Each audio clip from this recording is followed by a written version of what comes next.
Maravillas modernas.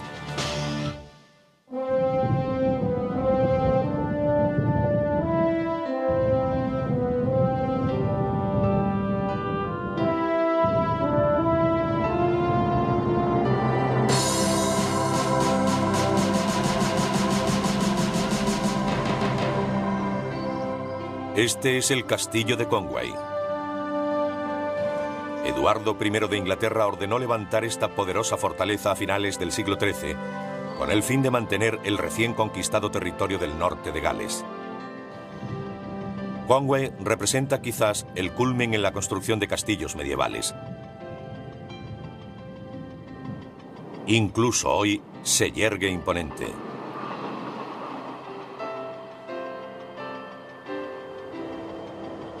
Después de más de 700 años, la complejidad del diseño continúa siendo evidente.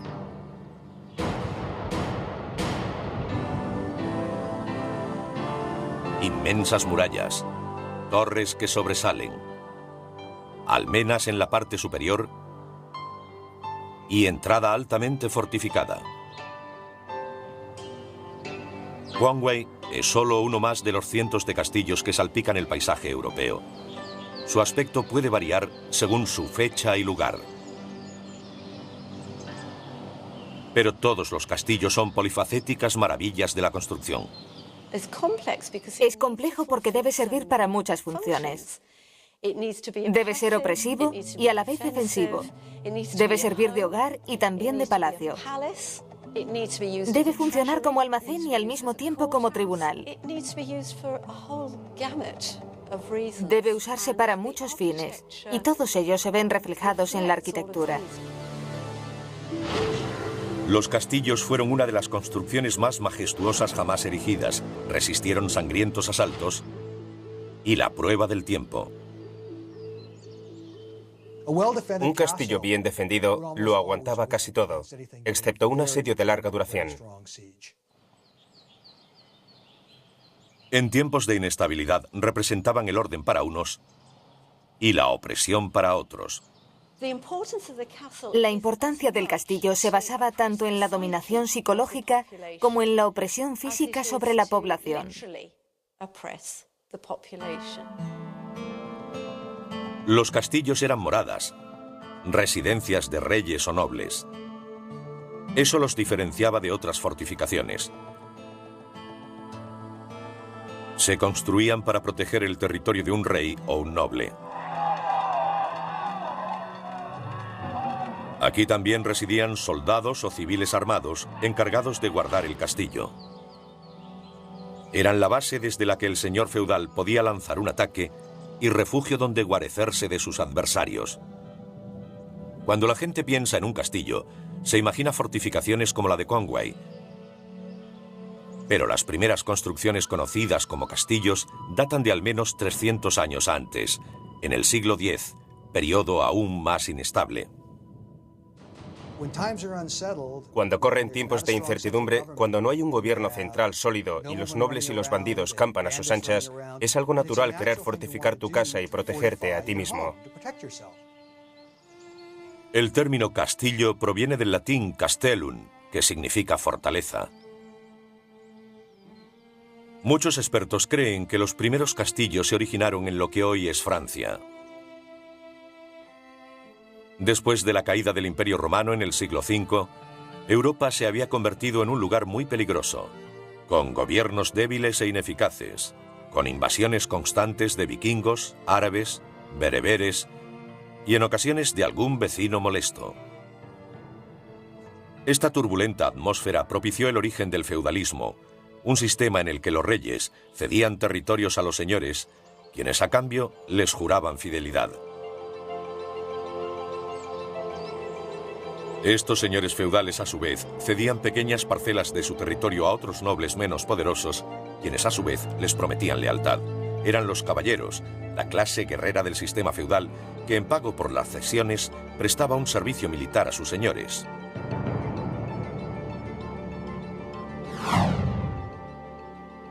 La implantación del feudalismo junto a un débil gobierno central, incapaz de proteger adecuadamente a sus ciudadanos, originaron la aparición de los primeros castillos. Una de las construcciones más antiguas y populares eran las motas señoriales. Básicamente, una mota es un montículo con una torre de madera en lo alto. El patio estaba cercado por una alta empalizada. Aquí tenemos una maqueta de mota señorial con su patio basada en las excavaciones de un castillo construido en el siglo XI. Aquí se encuentra el foso defensivo y un terraplén. Sobre el terraplén había un cerco de madera llamado empalizada que estaba almenado. Hay pruebas de que estos castillos de madera se forraban de yeso para que desde lejos parecieran de piedra. Aquí tenemos una mota clásica con un foso separando la residencia señorial del patio. En lo alto había una torre de madera donde se encontraba la residencia del señor.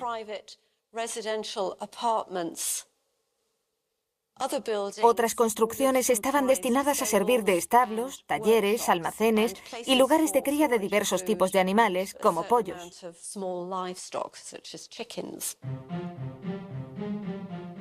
Fáciles de construir, las motas señoriales con sus patios se extendieron por toda Europa. Guillermo, duque de Normandía, venció al rey inglés Haroldo II en la batalla de Hastings en el año 1066 y se hizo con la corona inglesa.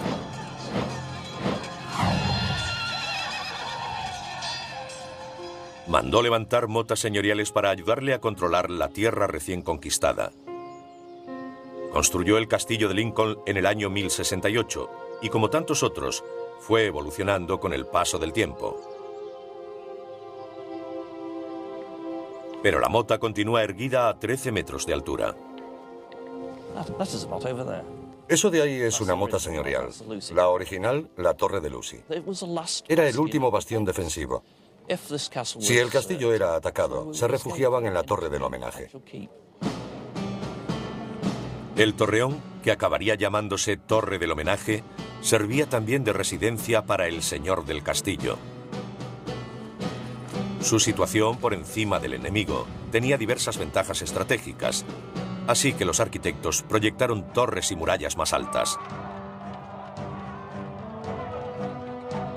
A medida que el enemigo desarrollaba nuevas tácticas o armas, la arquitectura de los castillos evolucionó con el fin de contrarrestar las nuevas amenazas. Sin embargo, las fortificaciones de madera pertenecientes al inicio de la época medieval fueron desapareciendo progresivamente debido sobre todo a un enemigo del que era imposible defenderse: el fuego. La evolución de los castillos es muy simple. Alguien la ha bautizado como espiral sangrienta. En otras palabras, si el fuego acaba con los castillos de madera, los construyen de piedra. Si las esquinas son estructuralmente débiles, las redondean. Si el enemigo atraviesa las murallas, las hacen más gruesas. Si las supera, las hacen más altas. Son respuestas defensivas. A medida que avanzaba la Edad Media, también lo hacía la arquitectura de los castillos. Las estructuras de madera y tierra dieron lugar a fortificaciones mucho más complejas. Las construcciones de piedra dominaban todo el paisaje agrícola y con frecuencia a los habitantes del entorno. A veces se habla de lo hermoso de la fuerza. Se tiene la idea de una construcción con fosos de gran anchura, muros increíblemente altos y gruesos y fortificaciones de aspecto impenetrable para el enemigo. Ahí reside la belleza de los castillos.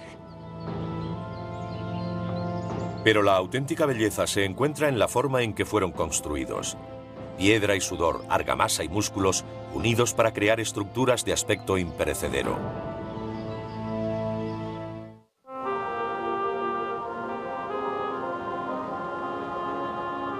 Al inicio del periodo medieval, los constructores pasaron de las estructuras de madera a las de piedra. Cuanto más dinero tenían, más elaboradas y gigantescas se erguían las fortificaciones. Varios de los castillos más impresionantes de Gran Bretaña fueron el resultado de la determinación de un hombre. En el año 1283, el rey Eduardo I de Inglaterra conquistó Gwynedd, No Gales, sino Gwynedd. Gales era un territorio dividido en muchos estados diferentes, sin unidad política. Uno de estos estados, situado en el noroeste del país, era Gwynedd, y Eduardo I lo conquistó. Básicamente hizo lo mismo que John Wayne. Avanzó hacia el oeste, donde la naturaleza era hostil, y por eso levantó fortificaciones. Porque eso es este castillo, un fuerte. Tenía una guarnición de soldados en la frontera, con los enemigos fuera. A finales del siglo XIII, el rey Eduardo I ordenó la construcción o remodelación de más de 10 imponentes castillos. Entre ellos se encuentran los de Conway, Chirk y Carnarvon, muestras perdurables de la presencia dominante del rey Eduardo I en el norte de Gales. Para muchos especialistas, los castillos de ese periodo representan el culmen de la construcción medieval de fortificaciones. Diseñados como máquinas, cada detalle arquitectónico estaba pensado para la defensa, tanto como para la intimidación psicológica. Después de 700 años en pie, estos castillos son apabullantes, pero el modo en que se construyeron es aún más impresionante. No hay nada mágico en la forma en que se construyeron. Se levantaron gracias a la fuerza del hombre, con 3.500 trabajadores. El equipo extractor de tierra contaba con 1.500 hombres pala en mano. Eso era todo. Pero eran capaces de sacar grandes cantidades. Gracias al empleo de miles de artesanos y trabajadores, los castillos del rey Eduardo I se levantaron con celeridad. El de Conway se construyó en tan solo 4 años y medio. Como los rascacielos modernos, la construcción de un castillo requería alrededor de 100 profesiones liberales distintas, incluidos carreteros, carpinteros, herreros y albañiles. El gran arquitecto, el caballero Jaime de San Jorge, procedente de Savoy, coordinó el destacado esfuerzo constructivo. Jaime diseñó varios de los castillos de Eduardo I y supervisó su construcción, que se desarrolló simultáneamente en diferentes lugares. Los castillos de Jaime eran grandes, amplios y altos. El de Carnarvon tiene 13 torres, la mayor alzándose a una altura de 38 metros y medio. Construir algo tan complejo requiere una planificación detallada desde el inicio. Los castillos de Jaime incorporaban soportes constructivos tales como mechinales o huecos en el interior de la propia estructura para la colocación de andamios.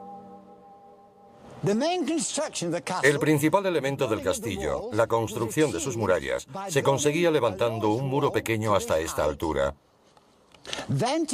Luego se introducía una viga de madera, que se apoyaba en otra viga colocada en vertical, que servía de andamio. Así los albañiles podían transportar las piedras y colocarlas sobre la muralla, elevándola cada vez a más altura.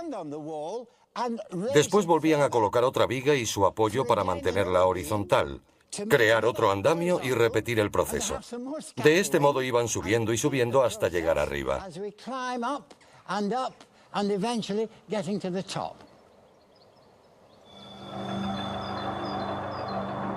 Las murallas en Carnarvon, que tienen entre 2 y 2,5 metros de espesor, se levantaron construyendo 2 paredes paralelas de piedra, rellenando el espacio intermedio con mortero formado por piedras más pequeñas y escombros.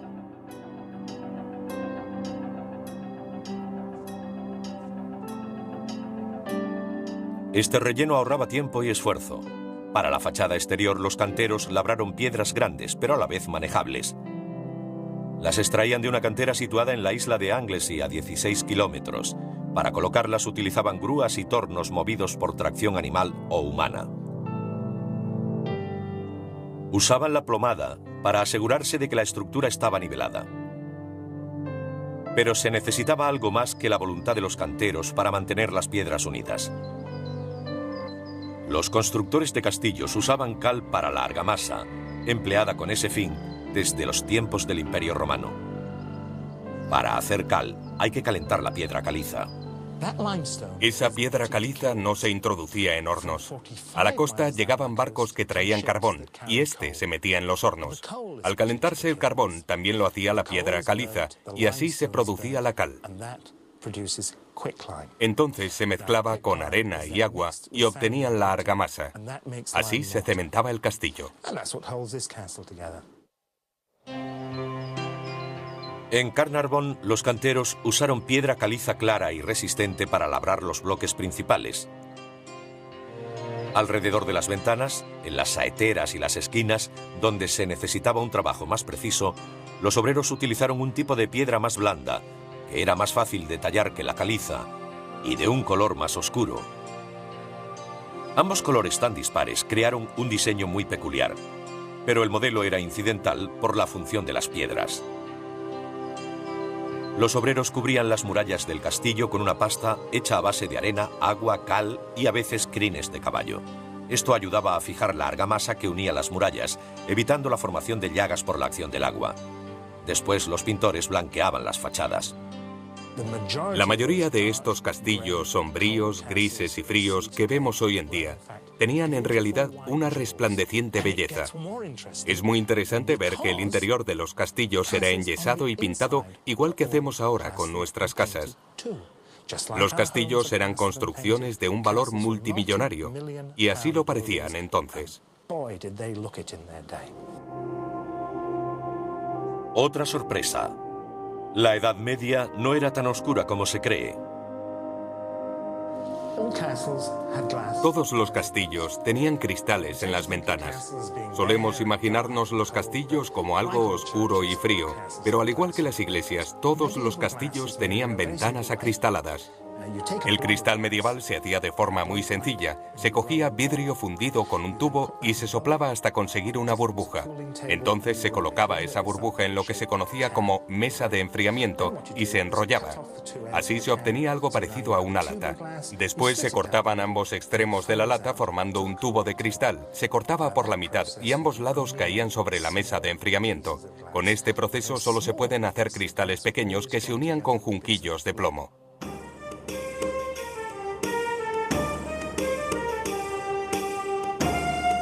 Con la ayuda de un ejército de miles de soldados, Jaime de San Jorge creó un formidable conjunto de castillos, con los que el rey Eduardo I esperaba vencer finalmente a los galeses. Y en gran medida así fue. Pero los castillos de un rey cuestan el rescate de un rey. 13 castillos y 2 guerras fueron el resultado de 7 años y medio de trabajo. 14 años después de haber iniciado este castillo se arruinó. Este concepto debe ser muy extraño para los Estados Unidos, quedarse sin dinero para la defensa, pero ya existía en Gran Bretaña hace 700 años y algunos piensan que es una vieja tradición inglesa que ha perdurado hasta hoy. Los castillos cuestan mucho, pero no eran lo que se puede decir un hogar de tipo medio. Ni había una esterilla ante la puerta. Estaban ideados para mantener al invasor alejado y diezmar a los que trataban de romper sus defensas. Eran máquinas de matar.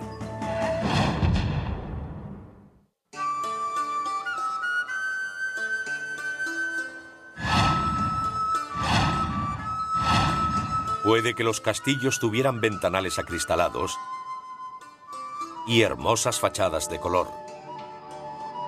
Pero eso no tenía nada que ver con su objetivo principal. La única finalidad del castillo a finales del siglo XII era conseguir reunir a la mayor cantidad posible de efectivos, con el fin de defender algún punto vulnerable. Prácticamente todos los elementos arquitectónicos de un castillo tenían una finalidad defensiva. El almenaje estaba diseñado para la defensa. Así podían ocultarse tras las almenas, que son los prismas macizos que rematan los muros. Y cuando querían lanzar una flecha, lo hacían por el espacio libre que hay en medio. Los castillos estaban diseñados con múltiples capas defensivas. El enemigo tenía que enfrentarse a varias líneas antes de tomar el castillo. Primero hay que encontrar un buen emplazamiento. Antes de iniciar la construcción, los arquitectos buscaban lugares provistos de obstáculos naturales. Un buen precipicio o una sólida península bastaban. Cualquier cosa que dificultara el avance de los asaltantes. En las planicies desprovistas de rocosos desniveles, los fosos eran algo común. Los constructores excavaban un foso alrededor como un obstáculo más para ser superado por el enemigo. El foso circundante, que no contenía agua necesariamente, podía llegar a tener 9 metros o más de ancho. A veces se clavaban afiladas estacas en el fondo. Pero incluso si estaba desprovisto de agua o de estacas, la carga, que implicaba superar el foso hasta llegar a las murallas con flechas cayendo desde arriba, era algo extremadamente difícil. Y desde luego, nunca hubo cocodrilos, hipopótamos ni dragones en los fosos. Detrás se alzaba la muralla principal con sus imponentes torres. Desde aquí los arqueros lanzaban sus flechas al enemigo. Las torres sobresalían de las murallas para facilitar a los arqueros ángulo de tiro sobre la base de la torre vecina. Los castillos eduardianos se construyeron específicamente para sacarle provecho a una de las armas más letales de la época, la ballesta. Era capaz de atravesar armaduras a corta distancia. Un ballestero experimentado era capaz de lanzar 3 o 4 flechas por minuto. Los constructores dispusieron saeteras en las torres y a veces en las murallas para proteger a los arqueros. Eran aspilleras dispuestas en vertical en la muralla, desde donde podían apuntar y disparar. En el interior, el hueco era más amplio, para dar maniobrabilidad a los arqueros. En cada saetera se situaba un arquero, de modo que la defensa funcionaba como una especie de ametralladora, con todos los ángulos cubiertos, en un castillo cuidadosamente diseñado. Era imposible lanzar un ataque sin pagar un alto precio por ello. El espesor de las murallas podía ser enorme, de 5 o más metros en la base. Eran más gruesas abajo y más delgadas en la parte superior. En la base de la fachada del castillo a menudo se ve una masa de piedra. Se llama zarpa. Se lanzaban piedras desde lo alto sobre la zarpa para que se hicieran añicos y se esparcieran los fragmentos sobre los atacantes. Funcionaban como una especie de granada de mano. Para los atacantes solo había 3 formas de superar una muralla: por encima, por debajo o a su través.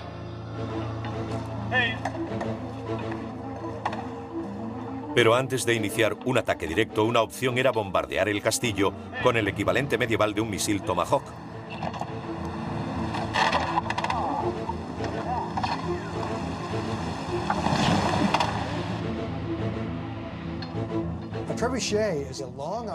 Un almajaneque es un brazo largo con un gran peso en un extremo y una honda en el otro. Se carga la honda con grandes piedras y se usa el contrapeso para lanzarlas contra las murallas. Las piedras se lanzaban contra la parte más alta, la más vulnerable.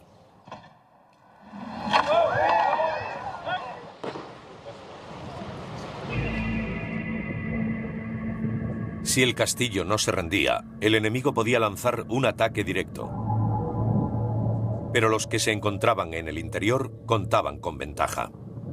Los mecanismos de defensa más importantes en cualquier castillo eran los que protegían la entrada, porque es el punto más débil de cualquier fortificación, ya que no está hecha de piedra. Si un atacante lograba sobrevivir a la lluvia de flechas y conseguía llegar hasta el foso, le esperaba una calurosa bienvenida en la puerta. Supongamos que lo hemos conseguido, que hemos cruzado el foso. Estamos sobre el puente aquí abajo y tenemos suerte, porque lo normal es que nos hubieran lanzado ya líquido hirviendo. Pero nos caen flechas por ambos lados. Queremos salir de aquí y cometemos nuestro primer gran error, acercándonos a la puerta para alejarnos del peligro. La primera línea defensiva en la misma entrada es el rastrillo.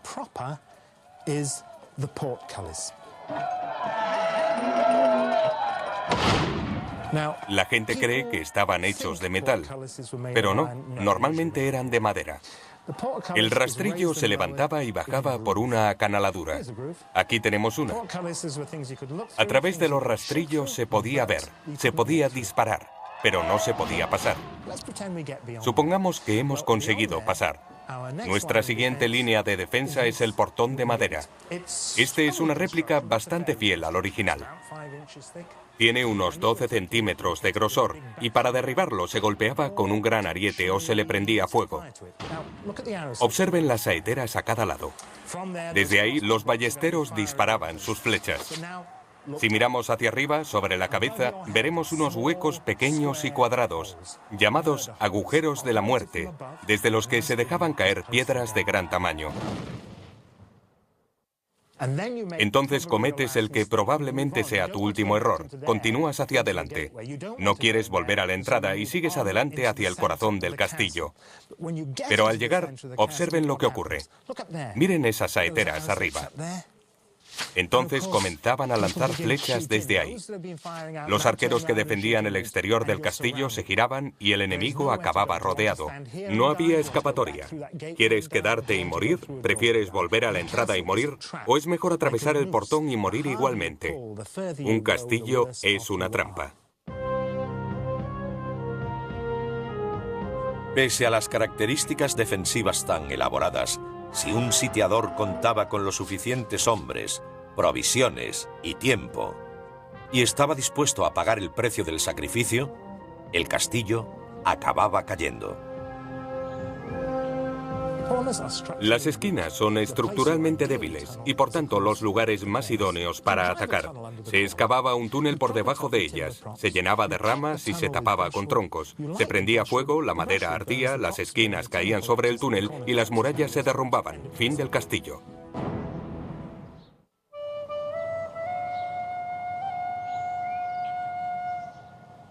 El refugio de un hombre era su castillo. O en este caso, el castillo era el hogar de un hombre, y como residencia tenía todo lo necesario: alcobas, baños, comedores, salones y mazmorras. ¿Mazmorras? Mazmorra es una palabra muy interesante. Cuando pensamos en una de ellas, nos imaginamos un agujero oscuro con gente con grilletes, pero el origen de la palabra está en el vocablo del árabe clásico madmura, cuyo significado es silo. No está claro cómo ha adoptado este otro significado. Todo noble tenía que encerrar a alguien llegado el momento. Puede que no siempre tuviera las mazmorras llenas, pero siempre había alguien que les disgustaba. Esto es lo que se conoce popularmente como una oubliette o prisión de botella. Hay dos posibilidades. O bien se utilizaba como almacén, aunque el acceso era algo inusual para tener que estar sacando y metiendo cosas, o bien se utilizaba como una prisión muy desagradable donde encerrar a gente. Tiene una forma abovedada, es decir, la pared se levanta más o menos recta hasta que comienza a cerrarse en forma de cuello de botella. Oubliette viene del francés oublier, que significa olvidar, lo que implica dejar ahí a los prisioneros y olvidarlos para siempre. No creo que eso ocurriera. ¿Por qué querrían dejar ahí a alguien de por vida? Lo retienes para conseguir un rescate. Es un preso político o bien un delincuente, en cuyo caso estará allí hasta que llegue el momento de ser juzgado. El castillo de Cherk alberga una prisión de 2 plantas. La mazmorra está dividida en 2 niveles. El superior tiene una chimenea y es probablemente donde retenían a los cautivos por los que se quería pedir rescate. Personas que querían mantener a salvo porque valían mucho dinero. Podían ser burgueses o prisioneros de guerra. La mazmorra inferior es menos agradable. 15 franceses estuvieron encerrados ahí durante 7 años después de la batalla de Agincourt. La luz entra por 3 pequeñas aberturas, pero incluso a mediodía se está muy oscuro. Suponemos que en el suelo había paja. Estaba siempre a una temperatura constante, unos 13 grados. Además de servir de cárcel, de residencia y de centro económico, el castillo también hacía las veces de tribunal. Los nobles eran la ley del lugar. Y aunque puede que los acusados no pasaran demasiado tiempo encerrados antes del juicio, el interrogatorio previo bien podía implicar la tortura. La tortura significaba mantener a alguien con vida el máximo tiempo posible e infligirle tanto dolor como se pudiera sin matarlo. Creo que el potro debía su notoriedad a que se le podían hacer muchas cosas a alguien cuando estaba sobre él. Le estiraban los miembros, lo tenían con el cuerpo estirado y en esa posición lo podían quemar, apalear o cortar.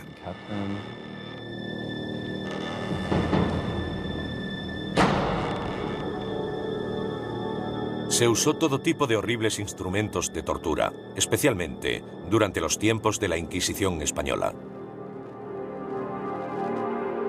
Aparatos que aplastaban, estiraban, pinchaban, desgarraban.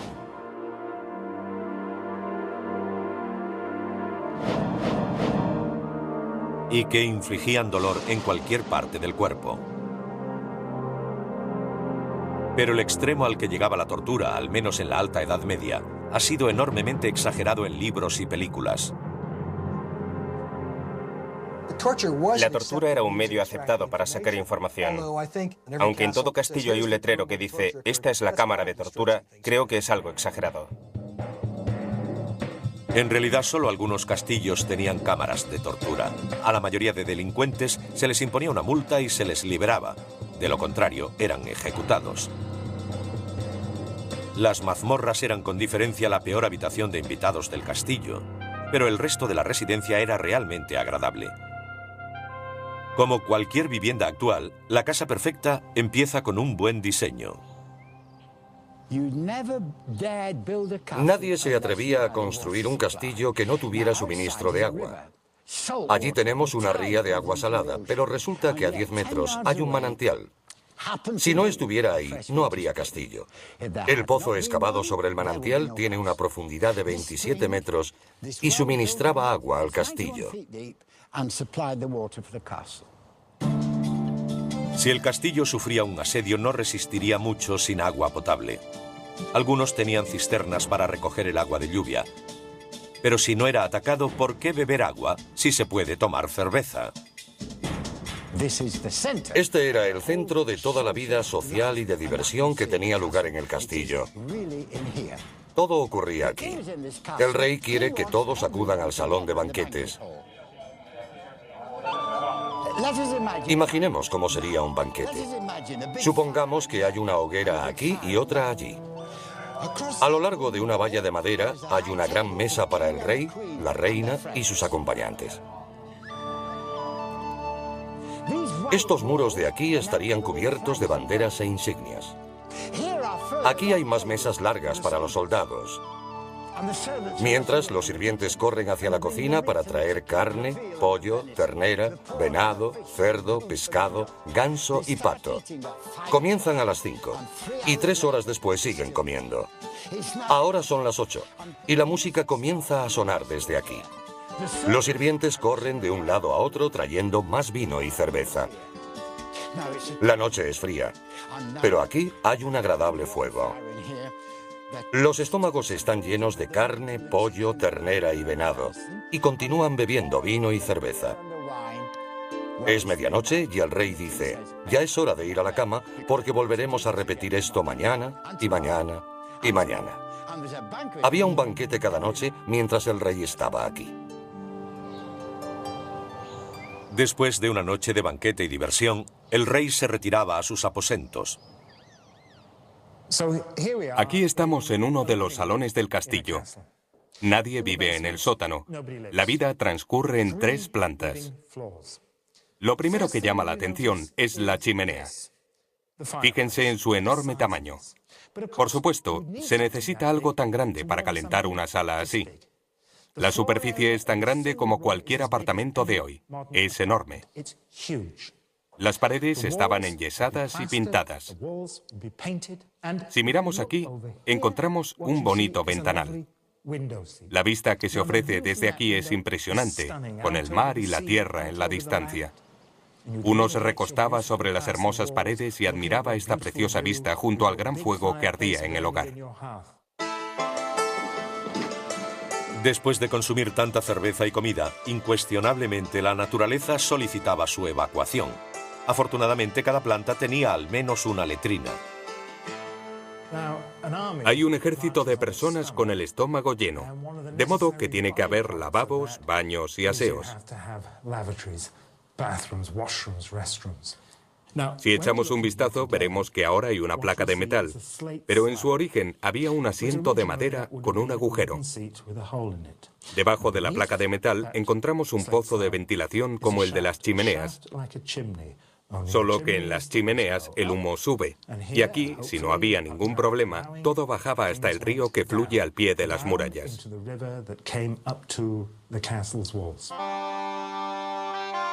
Mientras que otras ventanas del castillo tenían cristal, el hueco de ventilación de la letrina no. Esto no evitaba que los gases amoniacales nocivos salieran del pozo de ventilación. De modo que aunque no fuera letal, sí que desprendía un pestilente olor, y era muy frío en invierno. Estas comodidades solo mejoraron con el tiempo. En el siglo XV, la nobleza adinerada se debatía entre levantar castillos u opulentos palacios. El entorno político, junto a la aparición de nuevos métodos de hacer la guerra, llevó paulatinamente al declive de los castillos, pero no antes de que se levantaran algunos de los edificios más impresionantes de todos los tiempos.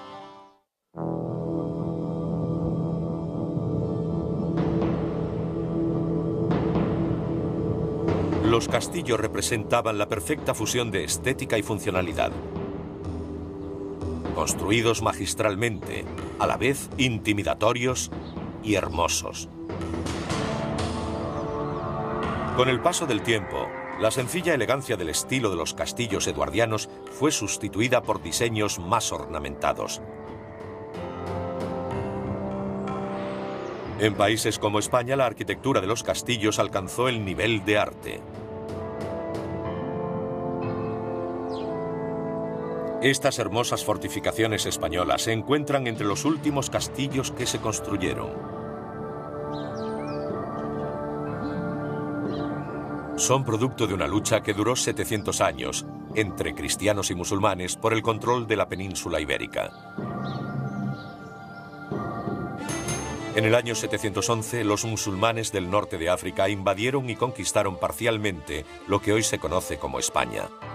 Los cristianos huyeron al norte, pero durante los 7 siglos siguientes lucharon por la reconquista.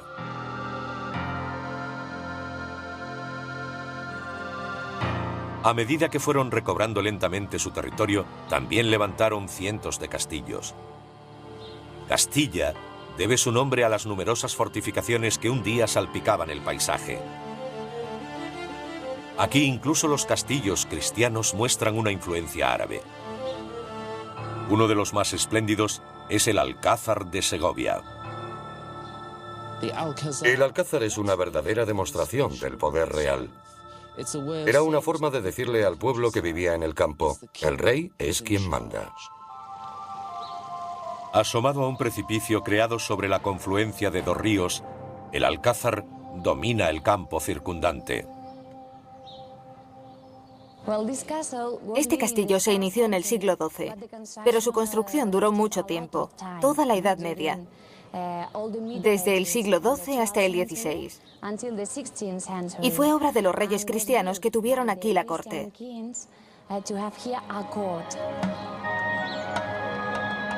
El castillo sufrió muchos cambios y ampliaciones a lo largo de los siglos. En un país habitado por cristianos y musulmanes, el Alcázar exhibe una mezcla de ambas influencias culturales. Aquí la fortificación se unió a la ornamentación. Parte de los trabajadores eran musulmanes, pero vivían en este reino. Se llamaban mudéjares.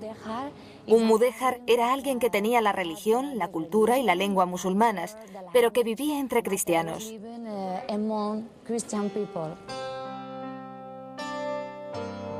La influencia musulmana también se puede ver en su interior.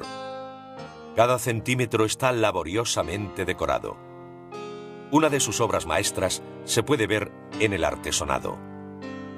Se necesitó cerca de un año para restaurar este.